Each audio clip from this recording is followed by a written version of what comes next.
নাথ এন্টারপ্রাইজে আপনাদেরকে স্বাগতম। আমরা আজ দেখাবো এরকম ছোট ছোট ঘট মোম কিভাবে তৈরি করে। প্রথমে আমরা এরকম একটা ডাইস নিলাম, ডাইসটাতে সুতো লাগিয়ে নিচ্ছি, যেটা দিয়ে আমরা তৈরি করব ছোট ঘট। অনেকটা দেখতে কিন্তু সিঁদুরের কৌটোর মতো। তো ডাইসটাতে আমরা সুতো লাগিয়ে নিচ্ছি। এবার সুতো লাগানোর পর ডাইসটাকে আমরা লক করে দেবে। এবার লকটা ভালোভাবে করতে হবে, খেয়াল রাখবেন। লকটা ভালোভাবে না করলে কিন্তু ফেরাপিনটা কিন্তু লিকেজ করবে, তাই ভালোভাবে লকটা করতে হবে। এটাতে আমরা এবার আজকে বানাবো প্যারট ইয়েলো একটা কালার, আমরা আগে থেকে রেডি করে রেখেছি। এবার দেখুন প্যারট ইয়েলো ডাইসটাকে ঢালবো। আর এই ডাইসটা দিয়ে কিন্তু 6টি মোম বের হবে। দেখুন খুব সুন্দর সুন্দর 6টা মোম বের হবে একটা ডাইস দিয়ে, এবং মোমগুলো দেখতে খুবই সুন্দর, যেটা লক্ষ্মী পুজো দুর্গা পুজোতে খুব ডিমান্ড থাকে বাজারে। এবার এটা আমরা রেখে দেবো।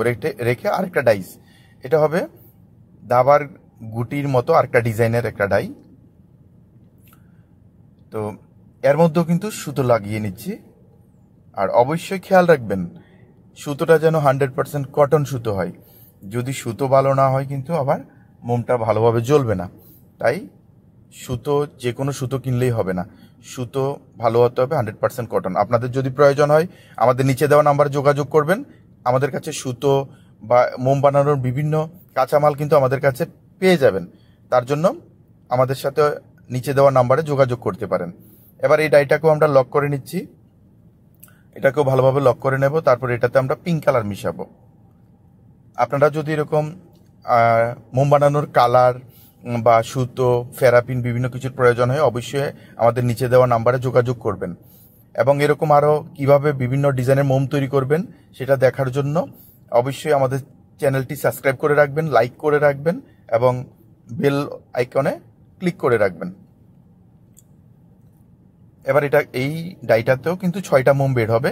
দেখতে অনেকটা দাবার গুটির মতন খুবই সুন্দর একটা ডিজাইন। আপনারা চ্যানেলটি শেয়ার করে রাখুন। যখনই আপনারা ধরুন এরকম ডিজাইনের মোম বানাতে চান, প্রয়োজনে আবার দেখে নিতে পারেন। প্রথম যেটা আমরা বানিয়েছি প্যারট ইয়েলো, সেটা শুকিয়ে গেছে। এবার এটাকে আমরা সুতোটা কেটে নিলাম। সুতো কাটার পর মোমগুলাকে পরিষ্কার করে নেব ভালোভাবে।